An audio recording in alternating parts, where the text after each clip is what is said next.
ও আমার ভাইয়েরা, ও আমার সম্মানিত ভাইয়েরা, এরা তো আমাদের ছেলে মেয়েরা, আমাদের ভাই বোন, এরা ছাত্র, মাত্র কলেজে বিশ্ববিদ্যালয়ে পড়ে। এদেরকে আপনি ছাত্র মনে করিয়েন, এরা তো আগামীর বাংলাদেশ। শিক্ষা যদি জাতির মেরুদণ্ড হয়, তো এরা তো হলো একটা জাতির হৃৎপিণ্ড। হৃৎপিণ্ডকে শেষ করে দিলে তো মেরুদণ্ড কখনো সোজা হতে পারবে না। এরা আমাদের সন্তান, এরা আমাদের ভাই, এরা আমাদের বোন।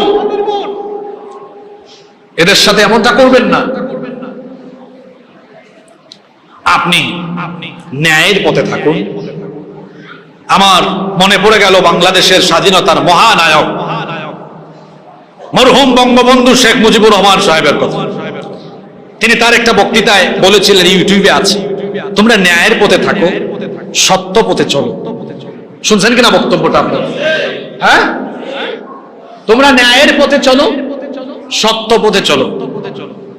বঙ্গবন্ধু এমন ছিলেন, যখন বাংলাদেশের মানুষদেরকে পাকিস্তানের হানাদার ঘাতক শোষকরা যখন এদেশের মানুষের বুকের মধ্যে গুলি চালিয়েছিল, তখন তিনি বলেছিলেন যে আমার দেশের জনগণের উপরে যারা গুলি চালায়, আর যদি একটা গুলি চলে, আর যদি একটা গুলি চালানো হয়, তাহলে সবাই ঐক্যবদ্ধ হয়ে ঝাঁপিয়ে পড়বে। এটা কার কথা? কার কথা?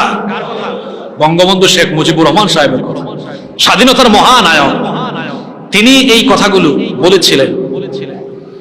স্বাধীন দেশে স্বাধীনতার স্থপতির কথাটা অন্তত আসুন, এখানে এই পয়েন্টটা নিন না একটু। বঙ্গবন্ধুর অনেক সুন্দর সুন্দর বক্তব্য আছে, বঙ্গবন্ধুর জীবনী আমি পড়েছি, অনেক সুন্দর সুন্দর কথা আছে, আমার খুব ভালো লাগে।